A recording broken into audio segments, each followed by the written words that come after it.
Muy buenas noches amigos y bienvenidos a una edición más de Enfoque. Estamos a 23 de abril y deberíamos de hablar de libros, aunque sí que es verdad que en este programa tenemos por costumbre hablar mucho de libros, de literatura, hablamos incluso de hasta los libros, ¿no?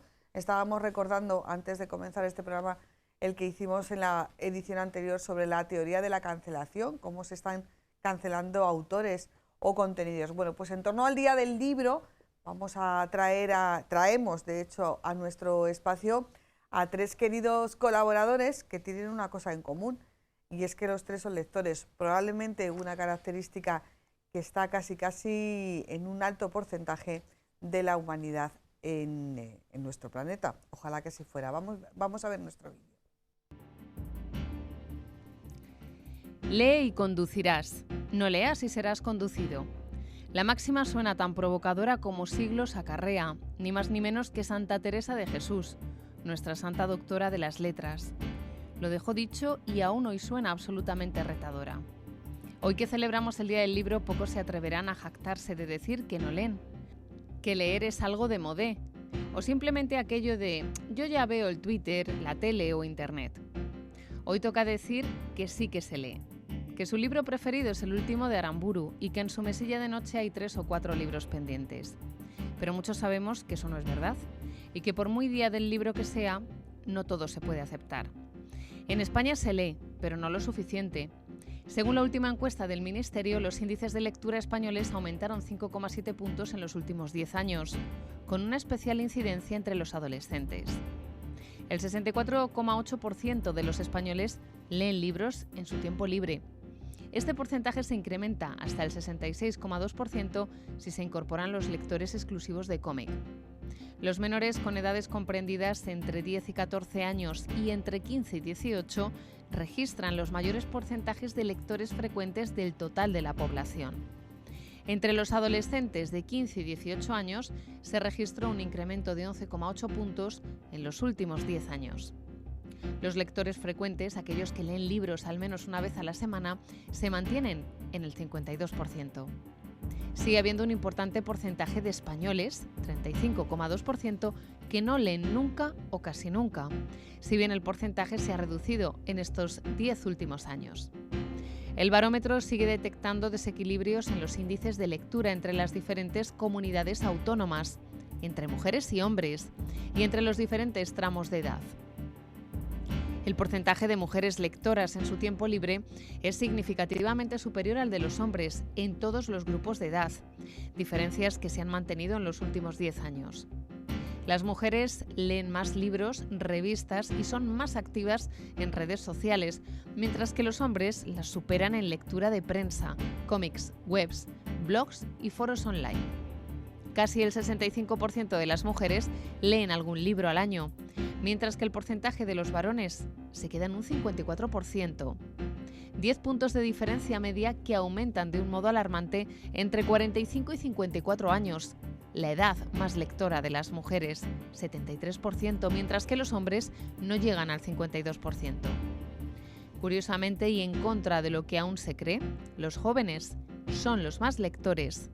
A partir de los 25 años se va abandonando paulatinamente la lectura, aunque las mujeres vuelven a recuperar este hábito a partir de los 35. Leer un libro es uno de los ejercicios más amplios de libertad. Elegimos a quién leer, qué leer, dónde, cuándo y por qué. Curioso paralelismo con las 5 grandes preguntas del periodismo.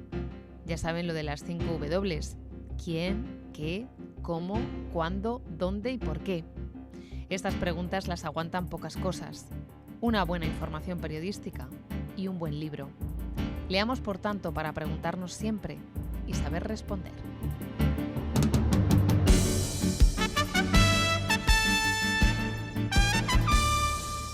Decíamos aquí que saber responder no siempre, pero preguntarnos yo creo que es inherente a la condición humana, a la curiosidad humana, preguntarnos las cosas, ¿no? Porque el día que no te preguntes algo, yo creo que algo falla. Vamos a presentar a nuestros invitados. Carlos Rodrigo, te tengo aquí como lector y escritor, ¿de acuerdo? Muchas gracias. Buenas noches. Buenas noches.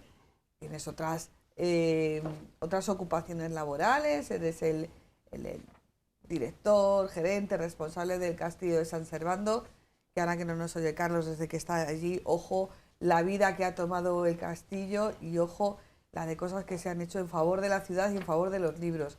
Así que eso te lo tenemos que agradecer. Muchísimas gracias por estar aquí. Elvira Rivero es secretaria de la Asociación de Libreros de Toledo, es lectora, muy lectora, vende libros, organiza tareas en torno a los libros. ¿Escribes? No. Buenas noches. No. ¿No escribes? No escribo. No tengo talento para eso. Bueno, eso lo tendrán que decir otros, ¿o no? ¿Te lo dices tú a ti mismo? Me lo digo a mí misma. Sí. No has hecho la prueba, ¿no? Escribí durante mucho tiempo demandas. No se me daban bien, pero escribir demandas y escribir demandas. no es lo Te había mismo. entendido a demanda. No. Demanda, mira, como los clásicos del siglo de oro, ¿no? Que les encargaban una comedia de situación, ¿no? Sí que es verdad que tú eres de formación jurídica. Sí. Bueno, es otro tipo de literatura que tiene su aquel, ¿eh? Sí. Yo creo que sería incapaz de escribir una demanda. Una vez escribí un trabajo y me dijeron demasiados gerundios. Y es un problema de formación profesional. Letrada. Sí. Y tenemos con nosotros a Joan Gomper, que él es editor de Celia, es un gran lector. Joan, buenas noches. ¿Qué tal? ¿Cómo estamos? Mira que nos conocemos de hace años, pero yo nunca te he preguntado si escribes. Siempre he escrito, siempre he escrito en medios de comunicación, siempre. Desde los 20 años en Diario de Ávila, en ABC Cultural, en el Adelanto de Salamanca, en la Tribuna de Zamora, en fin, he escrito en muchos medios de comunicación. Bueno, hay que decir que Joan está aquí, está de Erasmus en Castilla-La Mancha, porque su referencia siempre es Castilla y León. No. Ya. No, llevo 12 años en Castilla-La Mancha, en Toledo. Pero has escrito en medios de comunicación. ¿Eso es suficiente para considerarte escritor? También he hecho mis pinitos en poemarios, en libros de relatos. O sea, que eres escritor. Bueno, escribo. Sí. Escribo. Sí. Hasta ahí llegamos. Vale, pues entonces vamos 4-0 que somos lectores y 2-0 que sois escritores, porque yo todavía no me considero escritora. Bueno, ¿tienes un libro? Un libro. Sí, pero no hemos venido aquí a hablar de mi libro. Es que lo quería decir desde el primer momento. Bueno, no estaba preparado, ¿eh? Además, Elvira lo tiene ahí, que lo ha traído y todo. No, yo creo que lo de considerarse escritora es como que hay que, no sé, currárselo un poquito. No lo sé. Bueno, hemos venido aquí a hablar de los libros, sin posesivos, de la celebración del libro. Pero además yo quería empezar haciendo una especie de juego, ¿no? El lector-escritor. Carlos, ¿cuánto de lector y cuánto de escritor hay a la hora de ponerte a escribir un libro o a leer un libro? ¿Cuál es la faceta que más? Yo creo que se impone, en mi caso por lo menos, pero yo creo que de la mayoría la figura del lector. Yo me considero lector, sobre todo. Escritor, bueno, pues puede que escriba cosas, qué tal, pero sobre todo me gusta leer. Y yo creo que leer también es más fácil, escribir es más sacrificado y es más doloroso, por lo menos a mí me cuesta. Me cuesta escribir, sí. Hay cosas que me cuestan más, cosas que me cuestan menos, pero yo creo que lo placentero y lo gratificante es leer, y escribir yo creo que es más duro. Eso lo decía también, creo que era Roberto Bolaño, ¿no? Que decía, leer es un ejercicio de placer, de tal, y escribir es masoquista y a veces hasta sádico, porque cuesta. A mí particularmente me cuesta, según qué cosas me cuesta. ¿Y el lector librero o la lectora librera, cómo es? A veces es un poco cansado, porque entran tal cantidad de publicaciones en la librería diariamente que a veces llega un momento de saturación, que abrir un libro y empezar... ¿Pero tú te lo lees todo, Elvira? No me lo leo. Leo mucho, pero no me lo leo todo. Víctor, mi compañero, sí que él lee. Sí, bueno, Víctor, mi querido Víctor. Increíble lo suyo. Él no lee todo, pero puede leer o conocer un 65% de las publicaciones que entran en la librería. O sea, si necesitas, tiene un saber enciclopédico sobre ciertas... Y cuando lees como librero, digamos que estás o sea, poniendo por delante tu profesión, o sea, vosotros tenéis una librería y tenéis que sacar el sustento de esa librería. Cuando lees como librero, ¿aplicas unos filtros que son diferentes a cuando lees en tu casa? Por ejemplo, tú eres una apasionada de la novela romántica y la defiendes, nunca mejor dicho, a capa y espada. ¿Esté de moda, esté estigmatizada o no? Pero tú lees novela romántica y así lo dices. Pero cuando lees en modo, o sea, como, a ver, han entrado estas novedades y tal, ¿tú te pones unos filtros? No, lo que sí hago es ponerme unos límites. Si el libro no me gusta, lo dejo. Ay, madre, ¿y luego lo vendes? Y luego, vamos a ver, cuando a mí yo recomiendo, o normalmente recomiendo libros sobre los que he oído hablar de otras personas con cierta pasión, criterio, sobre libros que he leído yo, y si a mí un libro viene ¿qué te parece este libro? Horrible. A mí no me ha gustado. Que mi criterio no es el válido universal, es mi criterio, pero si a mí un libro no me ha gustado, sí que lo digo. Si luego al cliente o ¿cuántas al lector, páginas le das de respiro? pues depende, suelo darle una tercera parte. ¿Una tercera parte Sí, del libro? del libro. Oye, pues como sale estos de 800, 900 páginas... Sí, porque hay muchos libros tan gordos que o pasas con un libro de 800, 600, 800 páginas. Si no pasas 200, no sabes. Y luego siempre, intento darles siempre una oportunidad. Siempre hay algo en el libro que te hace mantenerlo, pero llega un momento que hay muchos libros y la vida es muy corta. Entonces paso al siguiente. Y cuando el cliente llega y dice, oye, me han hablado de este libro, y dices tú, es horrible. Yo le digo, a mí no me ha gustado. ¿Y cómo es ese feedback? Pues hay veces que sí que notas, o sea, ves en la cara diciendo, esta no tiene ni idea de lo que me está diciendo. O sea, sí que Anda, que si es el autor que va de incógnito.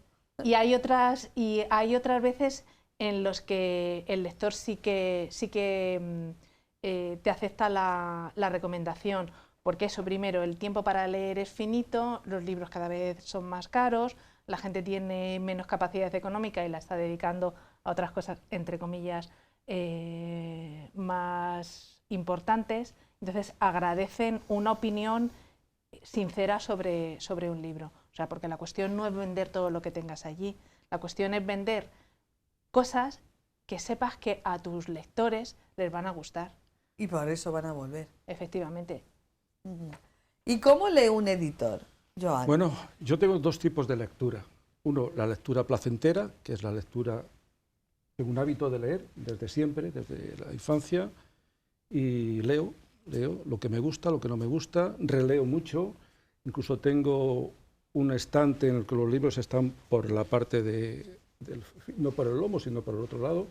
Entonces cojo a voleo, es decir, bueno, pues un poquito, juego, releo mucho, tengo muchos libros subrayados, otros que he quitado páginas porque no me gustan o bueno, porque no me interesan. Pero bueno, en fin, está muy esto feo. es la lectura.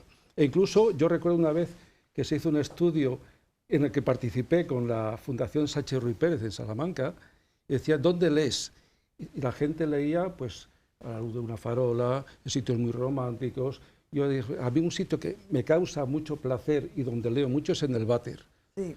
Y luego lo pusieron, sí, efectivamente. Y luego la gente así que dijo, es que no, yo no me atreví a decir en el váter. Claro, ¿vale? son esas cosas que solamente lo dicen audaces como yo. En fin, pero sí, es decir, entonces sí que releo mucho, los clásicos siempre me han gustado, pero en fin, he leído. Y luego por otro lado está la vertiente profesional, en la que tú antes comentabas cómo leías hasta 200 páginas.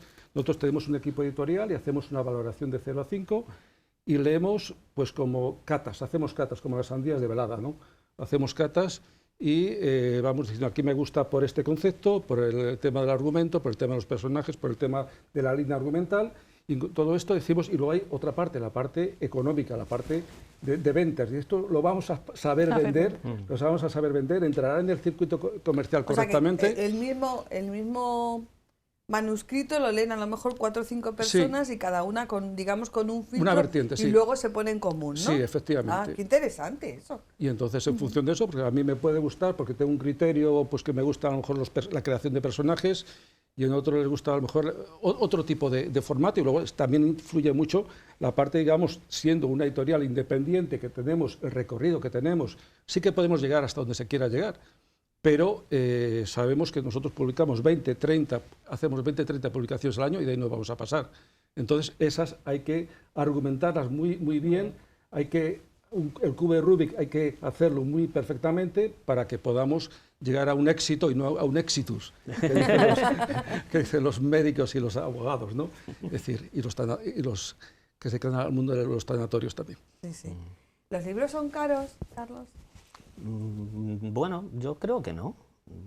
Piensa que un libro a lo mejor vale 20, 25 euros y si es una novela de 500 o 600 páginas, a lo mejor tardas en consumirla 10 días, 15, el tiempo que tardes en leerlo. Aparte de que es algo que tienes siempre, que puedes consultar en cualquier momento, a mí no me parece caro el libro. Hombre, otra cosa son ya ediciones a capricho, tal y cual. Pero bueno, también eso lo compras por gusto, ¿no? Y por coleccionismo. Pero yo creo que el acceso a la lectura nunca ha sido tan ilimitado como es ahora. O sea, yo creo que los libros no son caros. Yo aquí me mojo. Pero también afirmo que los libreros apenas ganan con los libros. Porque sí, el particular sistema de precios de los libros, que a mí me lo ha explicado Víctor en alguna ocasión, tu compañero de Hoja Blanca, me parece algo absolutamente desconocido para el gran público y bueno, es una cosa que digo, o sea, quien quiera ser librero para ganar dinero, tampoco. No es, además, es un sistema proteccionista. El editor fija el PVP final, el precio de venta al público, que ese se tiene que respetar en todo el territorio nacional, no se puede cambiar, no se puede aumentar, ni siquiera se puede hacer rebajas. Es decir, legalmente, el único descuento que nosotros podemos hacer es un 5% a lo largo de todo el año. Excepcionalmente, en el Día del Libro y en las ferias del libro se puede hacer un descuento del 10%, pero más de ese descuento no se puede hacer. Y luego, de ese tope de precios, vivimos toda la red del libro.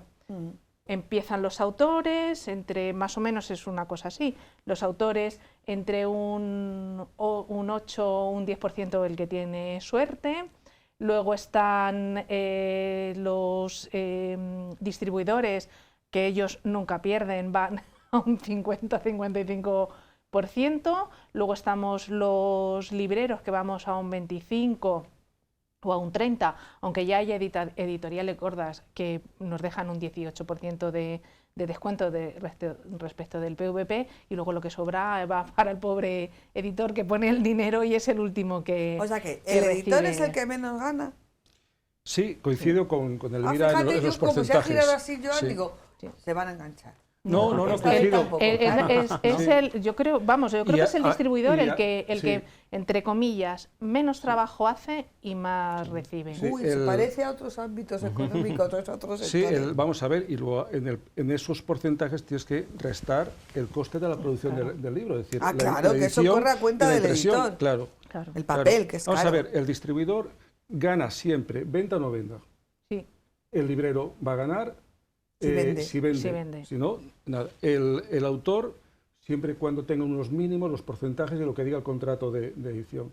Y el editor está ahí entre medias, jugueteando. El editor es el que pone siempre. No, bueno, estás ahí. El problema de esta situación, sobre todo, yo en tu editorial no lo sé, en las grandes, el problema está en que siempre trabajan a pérdida, con deuda. Es decir, una edición se salva porque inmediatamente estás editando otro libro. Y entonces, las ventas de ese libro están supliendo las pérdidas que estás teniendo del anterior.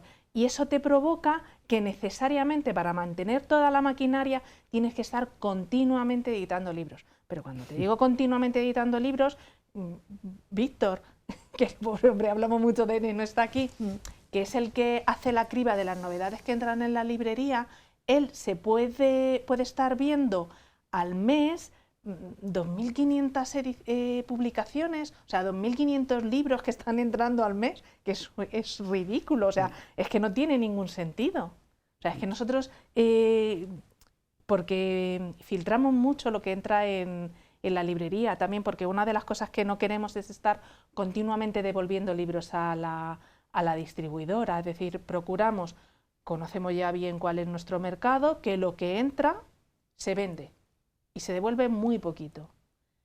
Pero eso te hace que tengas que cribar muchísimo, muchísimo, muchísimo, porque se publica demasiado. ¿Se publica mucho? Mira, nosotros en nuestro grupo editorial también contamos con servicios editoriales para terceros, para instituciones, para gente privada. Exportamos libros a demanda. Nosotros, nuestra exportadora distribuidora, recibimos una media de 150 novedades al día. 150, pero publicadas ya. Sí, ya, novedades que te pasan los extractos, 150 claro, novedades. Pensamos nosotros que hemos hecho algo. Qué barbaridad.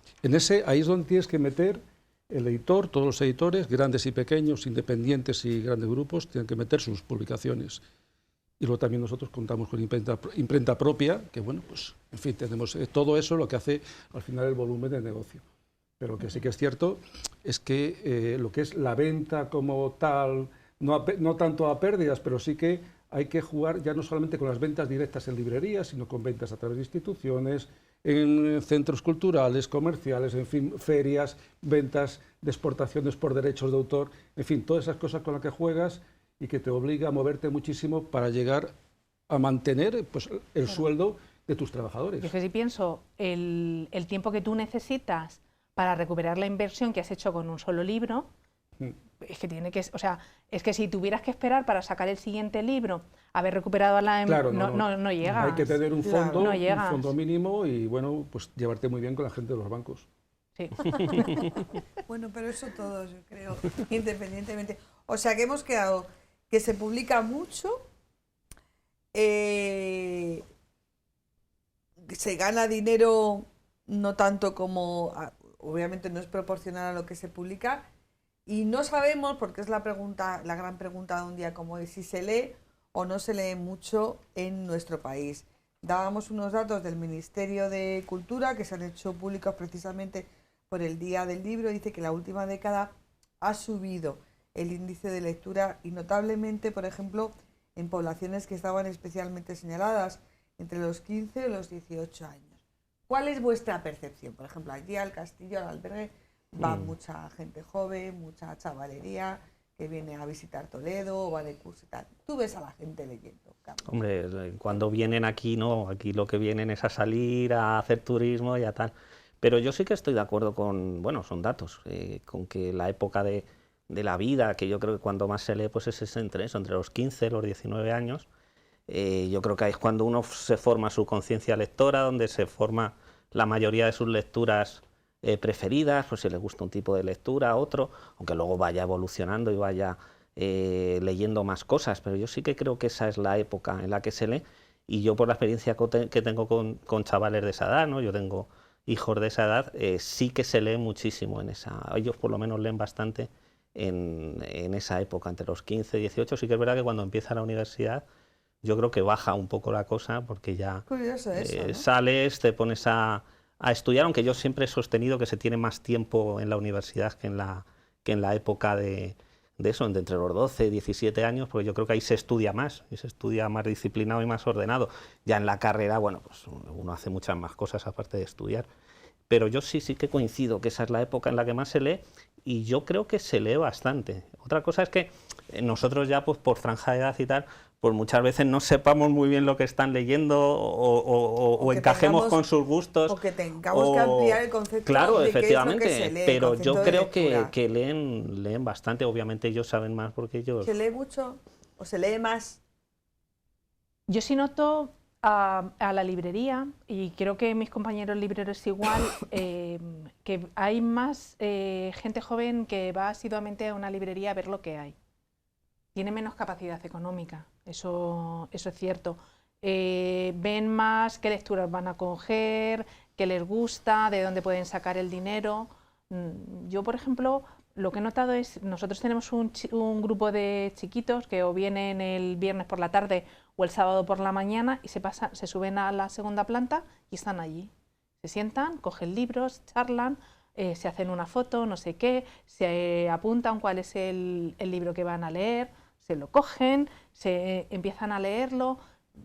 hay más gente joven que va asiduamente a una librería, a pasar el tiempo en una librería.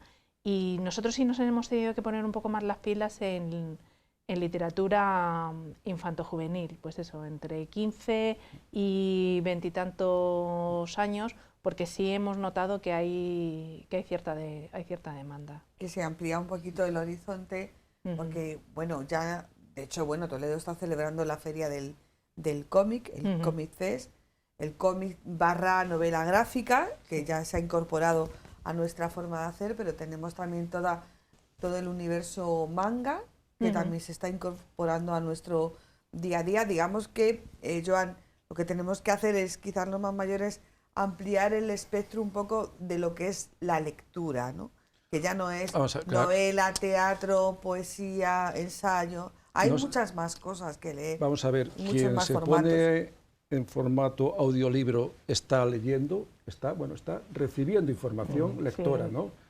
Quien se pone a ver los TikToks o las redes y está leyendo pequeños relatos, pequeñas narraciones de 14, 140 caracteres, está leyendo, eso es también lectora, es actitud lectora.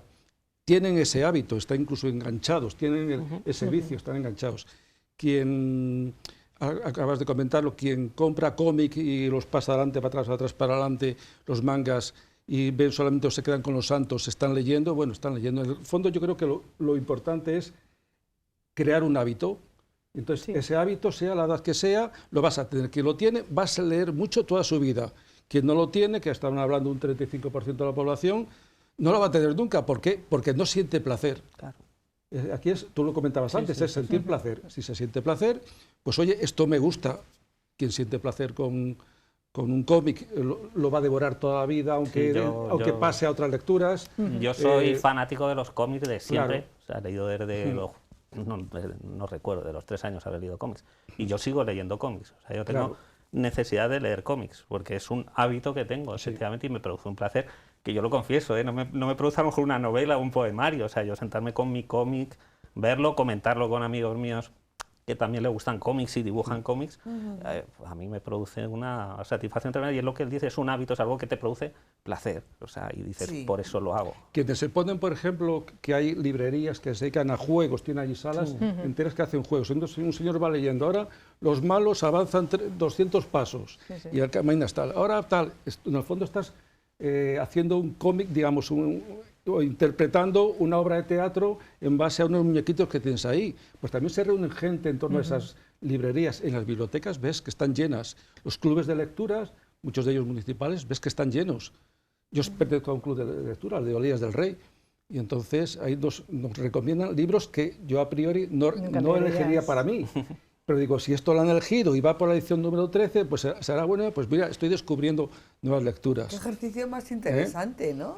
Entonces, el tuyo, digo, claro, estar en un club de lectura, tú precisamente que... Bueno, pues un día, hace dos meses, llegué y les dije, porque nos ponemos así en círculo, y les dije, oye, no he conseguido leer este libro, lo siento. Y entonces todos dijeron, yo tampoco, y dije, bueno, pues han elegido un libro que lleva muchas ediciones, será muy bueno, pero yo no pude con él. Por tiempo, porque, bueno, pues no pude con él, porque no me enganchó. Es decir, en fin, claro, eso no también pasa nada por reconocerlo. Hay grandes éxitos de publicaciones, de libros que al parecer todo el mundo ha leído. A mí me ha pasado con algún libro que todo el mundo ha leído y yo lo he dejado porque he dicho, digo, mira, que es que no tengo yo ninguna necesidad, que no puedo. Y entonces te da como un poco de apuro, ¿no? ¿Se puede acabar con la vocación lectora por una mala lectura? No. ¿No? Yo creo que no. A lo mejor es que no hay mucha vocación, ¿no? Más que acabar, a lo mejor con una mala lectura lo que puedes generar es que no se genere ese hábito hacia la lectura, porque a lo mejor te pongan un libro malo en un momento en que el alumno en clase o el profesor, el padre o tal, te aconsejen ese libro, porque toma este libro. Y bueno, pues, ¿quién se acaba de leer El Quijote de la Mancha? Yo. Sí, pero no en el cole, Elvira. Yo me lo leí ¿En el cole? en el instituto. En el instituto. Sí, yo tenía un tuve muy buenos profesores de literatura. Es muy bueno Claro. tener Muy buenos. buenos profesores de literatura. Claro. Y tuve un profesor de literatura que estaba fascinado con Cervantes. Entonces, cuando oyes hablar a tu profesor sobre el Quijote, también he de decir que la primera parte me aburrió soberanamente. La segunda me pareció fascinante. Un libro fascinante. Pero además tuve un muy buen profesor de literatura. Sí, y seguro que te acuerdas de su nombre. Yo me acuerdo del mío. Que se llama Javier Jordán y fue un gran profesor de literatura, pero aún así, aunque era un gran profesor de literatura, nos dio el Quijote, nos hizo una selección de capítulos y nos dijo, venga, vais allí, vais a estos capítulos. Porque claro, esto de leer por imposición, ¿cuántos autores, por ejemplo en el colegio y en los institutos, aunque cada vez yo creo que hay menos obligatoriedad o menos imposición, pues se han quedado con una cruz porque fueron elegidos o fueron impuestos para leer en un momento en que a lo mejor esa persona, ese pequeño adolescente, pues no era su mejor momento para leer. Por imposición pocas cosas entran, ¿no? Bueno, la imposición es necesaria para tener una disciplina. O sea, si no nos impusieran estudiar, pues posiblemente no estudiaríamos, estaríamos todo el día jugando en la calle cuando somos pequeños y tal. Hombre, una de las cosas claras es que los niños lo que más lean es entre los 15 y los 19 porque hay imposición de lectura también, ¿no? Te obligan a leer determinadas lecturas. ¿Que son discutibles las lecturas? Pues claro que lo son. O sea, meterte el Quijote sin anestesia con 16 años es duro, cuesta. Leía yo hace poco que bueno, los 100 libros recomendados para lecturas en Reino Unido, pues bueno, hay cosas que a lo mejor son más digeribles, como puede ser Harry Potter o como puede ser incluso Rebelión en la Granja, que bueno, que aunque es muy sesudo, pues es más cortito y no deja de ser una fábula que se entiende muy bien. Pero, a ver, es necesaria, pienso yo, cierta disciplina, no sé si imposición, decir, pues son estos 3 libros y son estos 3 libros. A lo mejor se podría elegir entre determinados libros, pero claro, eso también le supone una carga de trabajo añadida al profesor que no sabemos si puede asumir o no. Y a lo mejor los clásicos que están ahí, pero que bueno, habría que hacer un estudio muy sesudo de quién realmente ha leído a los clásicos, o los impones, o si no nadie los lee, ¿no? Yo creo que eso no es cierto. ¿Ves? Yo creo que eso no es cierto. O sea, vamos a ver, Cervantes cuando escribió el Quijote para un adulto, para un señor de 30 años, no para un niño de 14. Ni para un niño de 18. Lo escribió para un adulto. Entonces, si Cervantes lo escribió para un adulto, no sé por qué nosotros le tenemos que obligar a un crío de 16 años a leer el Quijote. Tú puedes estudiar a Cervantes y estudiar toda la obra de Cervantes sin necesidad de leerte el Quijote. No te digo que no lo leas en un futuro, pero ahora con 16 años no es necesario. Ni es necesario leer la Celestina. No es necesario irte a ver la Capilla Sixtina para entender a Miguel Ángel. No te vas a ir a ver la Capilla Sixtina para poder estudiar a Miguel Ángel. Por irse a Roma yo me iba, sí, ¿sabes? Pero que no es obligatorio. Lo mismo pasa con los clásicos. Lo que sí es, desde mi opinión, lo que sí que hay que hacer es obligar a los niños a leer, porque efectivamente leer es un hábito. No es una cosa preestablecida en nuestro nacimiento, es un hábito, igual que el hábito de estudio, igual que el hábito de sueño o el hábito del deporte. Y hay que obligarles a generar ese hábito en un futuro. Ahora bien, ¿cómo se obliga a ese hábito? Con lecturas adecuadas para su edad. Y a su edad nosotros leíamos a los 5. Sí. No leíamos el Quijote.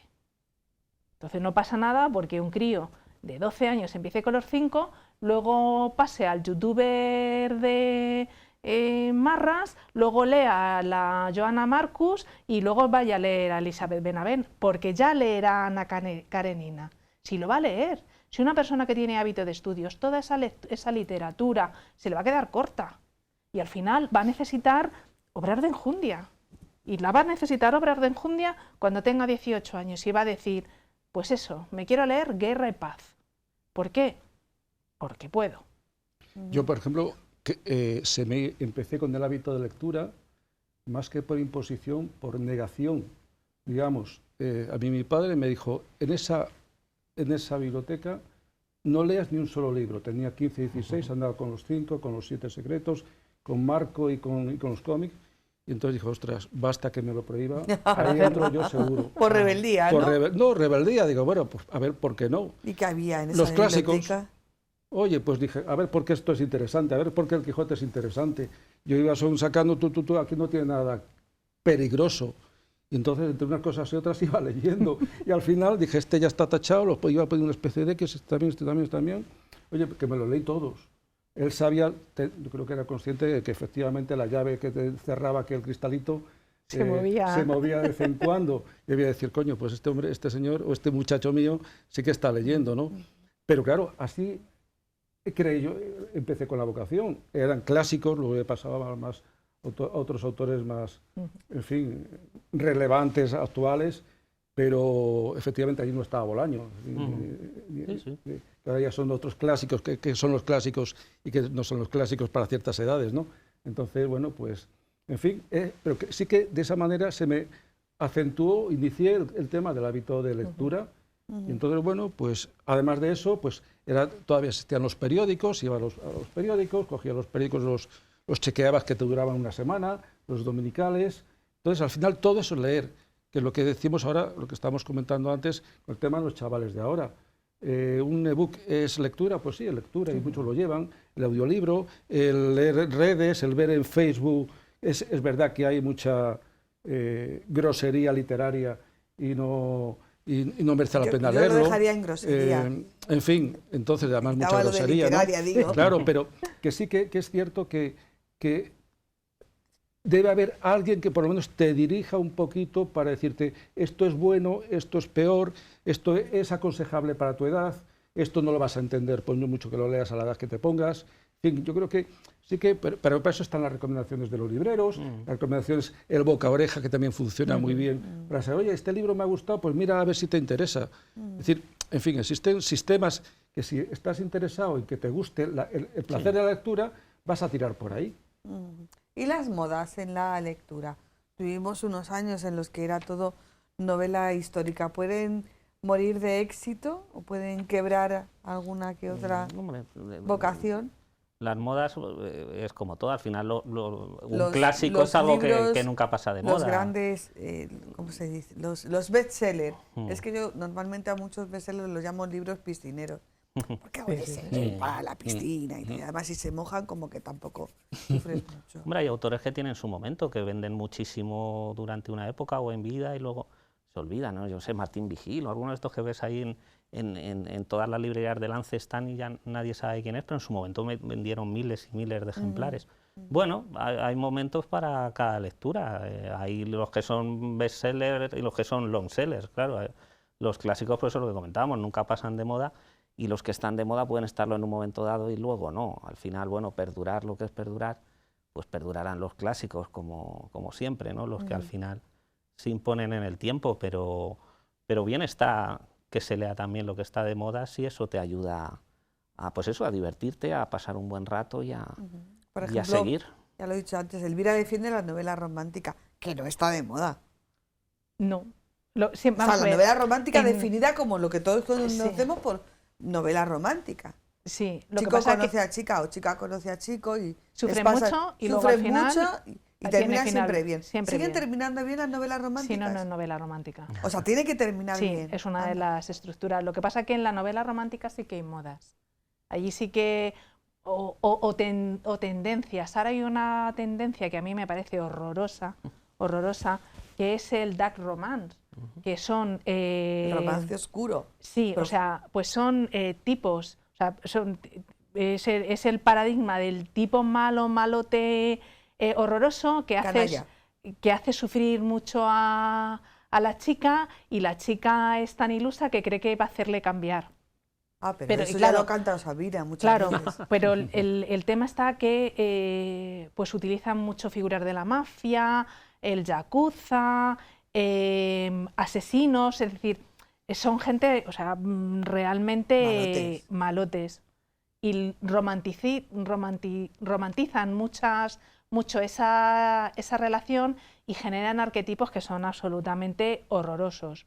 Entonces, las niñas se creen que, es decir, el amor lo cambia todo. No, señora, el amor no lo cambia todo. Es decir, una persona, un hombre, una mujer no van a cambiar de personalidad por la mañana porque se hayan enamorado de ti, se han enamorado de ti y van a seguir siendo jefes de la mafia. Y eso significa van a seguir siendo malos. ¿Sabes? Sí, Entonces, toda eso es una tendencia ahora literaria muy potente. Y que se publica. Pues fíjate, es como muy políticamente anticorrecto. es Políticamente horroroso. incorrecto, ¿no? Bueno, hay Eso que partir de la base de que la literatura no cambia el mundo, ¿no? Que leemos para Has disfrutar. dicho la frase del programa. Bueno, pienso La yo, ¿no? Creo literatura que no cambia el mundo. es un entretenimiento, es algo que nos hace gozar, pero en fin, no vamos a cambiar nada por haber leído el Quizás el a lo mejor no es Quijote, la ¿no? más adecuada en el día del libro. Sí, sí. No, Ya, pero Sí. yo no, creo digo que... Pues fíjate, eso una vez que vino Marta Sanz a un café, a una tertulia literaria que hicimos, entonces una de las cosas que hablábamos era de la cancelación de ciertos escritores que habían sido malas personas. Sí. Y ella decía, dice, la literatura no está hecha para ensalzar nada, la literatura está hecha para leer.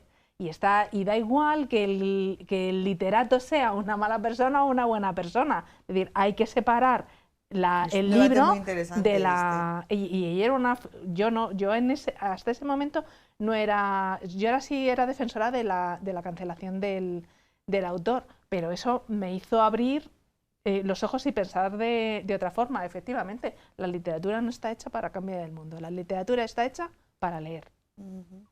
Pues, Sí, es así, placer. Claro. Es un satisfacer intelectual.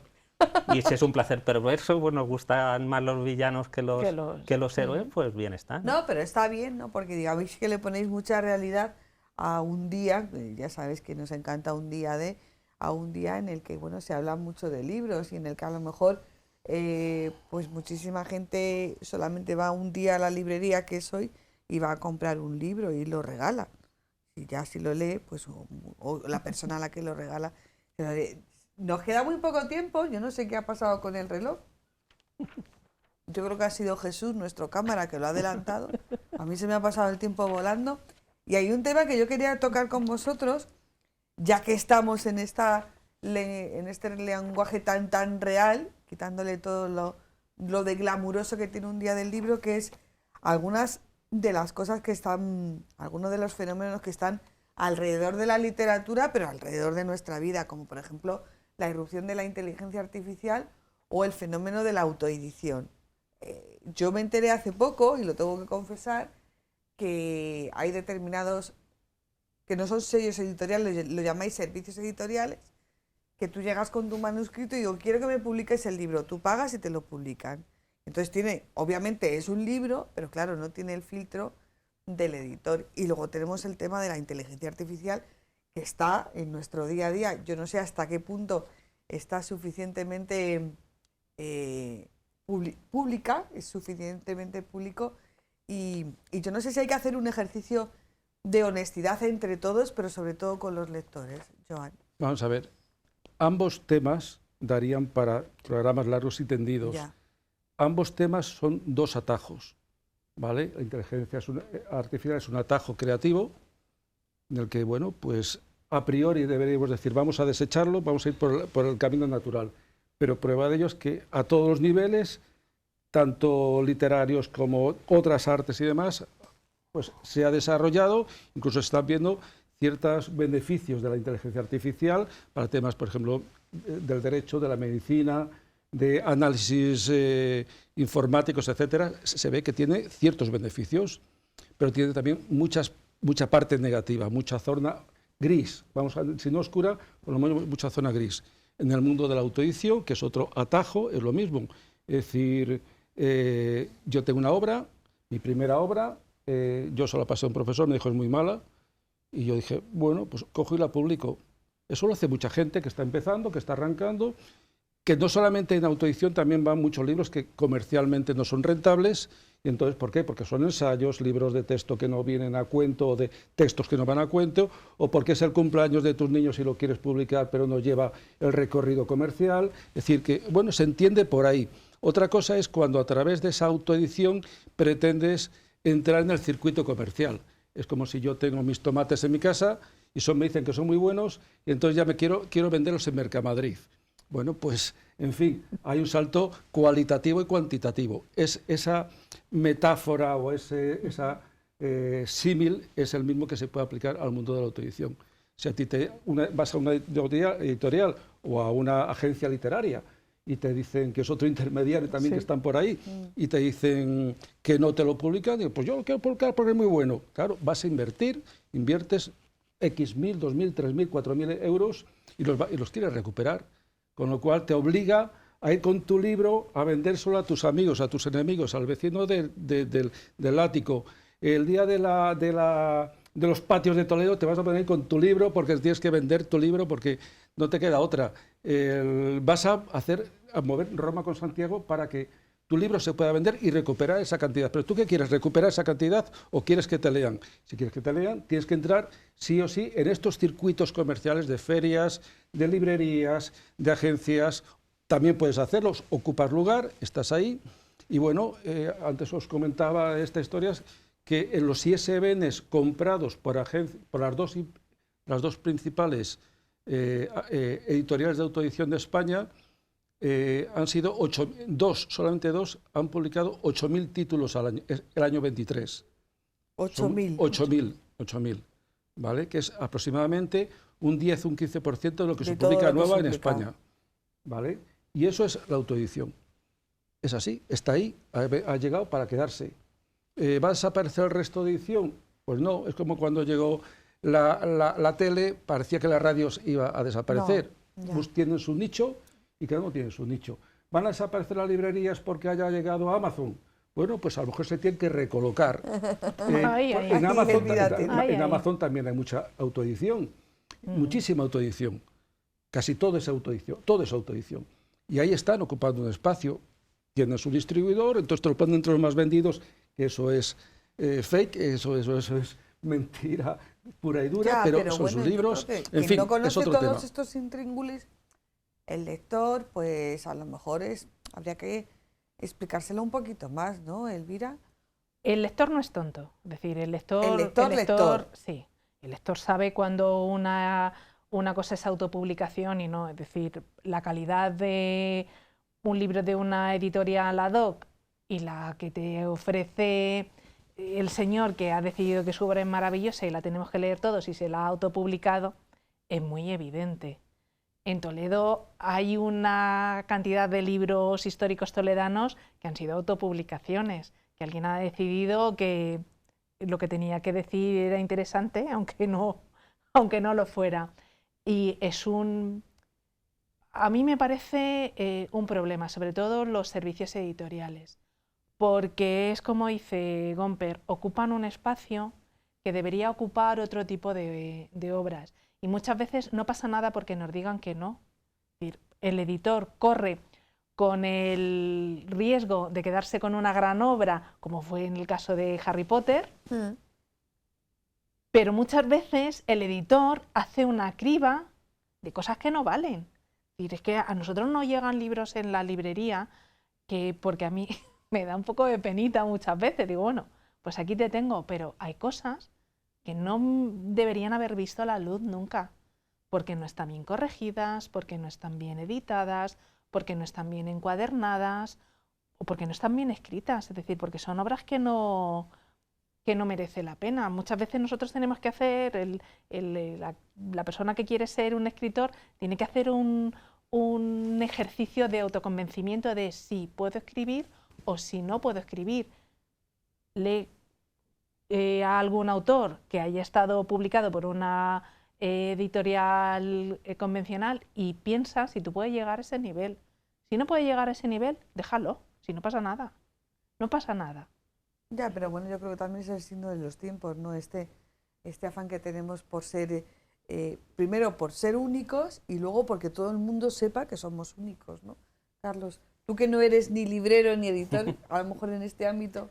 No, hombre, puede ser, y que has publicado. Sí, y no te has autoeditado, no, has publicado. yo pienso que vivimos en una sociedad en la que ya todo se sirve a la carta, ¿no? O sea, si hay comidas a la carta, hay compras a la carta, hay libros a la carta también. O sea, ¿Que solo se tiene que publicar lo que es exquisito y que ha seleccionado una editorial?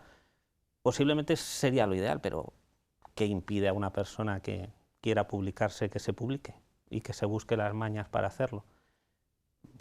Es una opción más que hay, que él toma y, oye, pues se da el gustazo, no lo sé, de vendérselo a su familia o lo que sea. Bueno, es un nicho de mercado más también que le viene bien a las editoriales. Yo no reniego de ello. Que por supuesto se pierde en ese montón calidad, sí, pero sí que es cierto que lo que decía Elvira, el lector sabe lo que quiere y sabe lo que le gusta, no es como el gourmet. O sea, hay comida de €1, pues que desdeña, ¿no? Pues se irá a un restaurante bueno. Yo creo que con las lecturas pasa lo mismo, ¿no? El que es sibarita o el que le gustan ciertas cosas, bueno, pues él hace su propia criba. ¿Por qué no los demás van a poder tener eso? Que no es que vayan a ser escritores, ni se vayan a dedicar toda su vida a tal, pero bueno, es un gusto, es una cosa que se han querido hacer en un momento dado y la han hecho. Bueno. Yo pienso que hay que tener una cosa que se llama la economía de medios, es decir, no hay para todos. Entonces a alguien se le tiene que decir que no. Y no pasa nada. Sí, sí, y el hecho Joan de que lo hace. Claro, el hecho de que tú puedas pagar una cosa no necesariamente te legitima para hacerlo. El hecho de que tú puedas pagar tener un coche súper contaminante no te legitima que te compres un coche súper contaminante. El hecho de que tú puedas pagar una edición de tu libro no te legitima para que la publiques. Mi opinión. ¿Por qué no? Porque hay que decir que no. O sea, el hecho de que un niño... que tu editorial puede decir que no. Tú, yo qué sé, estás en Anagrama o estás en Celia, y dices, oye, mi nivel está aquí, pero pues está usted por debajo, pues no le publico. Vale. Pero de lo que estamos hablando es de autopublicarse. Es decir, el hecho de que tú puedas pagar 3.000 euros para que te publiquen, si siempre se ha autopublicado. Es decir, en Toledo se han autopublicado, han cogido, han maquetado, se lo han dado a una de las imprentas que había en Toledo y han salido libros como churros. Algunos no deberían haber salido, pero han salido en esta ciudad libros como churros. Pero eso no quiere decir que tenga que hacer. El hecho de que yo pueda hacer una cosa porque tenga dinero para hacerlo no me legitima para hacerlo. Bueno, a lo mejor te legitima para hacer eso, pero a lo mejor no responde al concepto universal que tenemos del libro como ese elemento de sabiduría ofrecido a toda la sociedad y que aporta algo. Luego, en el mundo del libro es una pena porque, venga, 5 minutos. Sí, en el mundo del libro están desde los facsímiles, que es otro mundo también de coleccionistas, el libro objeto. Nosotros ahora hemos editado hace unos días un libro que no tiene contenido, pero alguien quería que tuviese una portada muy bonita, que pusiese 50 de edición, 384.000 ejemplares vendidos, y es un libro objeto, pues es otro sector. ¿Pero no tiene nada escrito? Nada, ese es para que el autor se anime y escriba su obra directamente, y luego ya será un bestseller y lleguemos a la 50 edición. Pero entonces no es un libro. Bueno, es un libro objeto. Si no tiene nada escrito, no es un libro. Pero si tiene es algo que tiene una apariencia de libro. Bueno, pero si tú... Llámalo X. Pues esa es la cuestión. Es decir, hay otras la economía variantes, de medios. hay un abanico enorme, tú como lector, que desde el cómic, o tú como librera más, quizás, pues porque una baraja de naipes escrita es libro, no es libro, pero está en librerías. No sé qué otros objetos se puede haber en librerías, que abanicos escritos, que, bueno, en el fondo son libros o formatos objeto literario que se venden dentro de librerías, camisetas con frases chulas. Bueno, pues en el fondo es lectura. Lo que hacen algunos ayuntamientos que ponen el poema ahí en los pasos de Cerva. En el fondo, todos los que estamos, que nos gusta leer, que por eso nos ha reunido, tú también, que te gusta escribir y te gusta leer, nos ha reunido porque realmente todo aquello que sea algo literario, pues está bien y va a ser redundante o va a ir en beneficio nuestro. Porque en el fondo los que estamos en el negocio de los medios o de las ventas o la edición, pues estás haciendo a alguien fervoroso de ese concepto que es el juntar letras y que le guste consumirlo. En el fondo es eso. Entonces, que bienvenido sea, es decir, que todo lo que sea, siempre y cuando, claro, sabemos que tú lo estamos viendo, hasta dónde llega lo que es calidad o no es calidad. En fin, ahí ya pues estamos en terrenos, en aguas pantanosas, que me gusta, que no me gusta, pero si alguien te viene y te dice ese verso o ese poema que hay en el arco de donde hay en Zocodover, según se inicia la calle Cervantes, eso es bueno, esos versos son buenos, alguien ha decidido que esos versos son buenos, pues son buenos. Para un erudito. Y ese dinero te puede servir en la editorial, a lo mejor para publicar algo de calidad que en condiciones normales no podrías. Claro, porque nosotros sí que compramos obra a agencias literarias. Entonces, en fin, es un feedback en el que estamos todos ahí. Desde luego que lo decía Gomper, que es un tema muy interesante. Yo creo primero, porque hay mucho desconocimiento de cómo funciona la industria del libro. Se dice así, aunque parece que industria del libro como que no casa bien, pero se dice bien. Yo creo que una de las cosas que descubrí siendo librera es, hay que pagar los libros y a la cultura. Y la cultura cuesta dinero. Sí. La cultura no puede ser una cosa subvencionada o dada gratuitamente, porque la única forma de que las personas que consumimos cultura le demos valor es porque nos hagan pagar por ella. Entonces no pasa nada por todos, hablar de industria librera. Al fin y al cabo es una industria. Sí. Entonces, como hay mucho desconocimiento sobre cómo funciona la industria librera o la industria del libro, pues tendríamos que empezar por ahí, ¿no? Creo que es, disculpa, un 2% del PIB. Pues no, a mí me pareció, yo cuando lo vi, creo que era un 2% del PIB solamente de libreros. Ya no entraste en el mundo de las imprentas y todo esto, claro. Eso es bestial. Entonces yo creo que sería, pues eso, que es un tema muy interesante. Lo mejor de cuando terminan así estos programas, que casi tengo que cortar en medio de la conversación, es que casi os tengo enganchados para otro programa. Entonces esto es hacer la segunda parte, o nunca mejor dicho, la segunda edición. Encantados. Muchísimas gracias a los tres por haber venido en este día del libro, por haber quitado mucho de romanticismo y de tópico que hay en los días de esta señalado, y por haber abierto melones que a lo mejor no son muy agradables de debatir para todo el mundo, pero que están ahí. Así que muchísimas gracias a vosotros tres y a todos ustedes. Nos hemos pasado un poquito, pero yo creo que ha merecido la pena. Hasta la semana que viene. Buenas noches.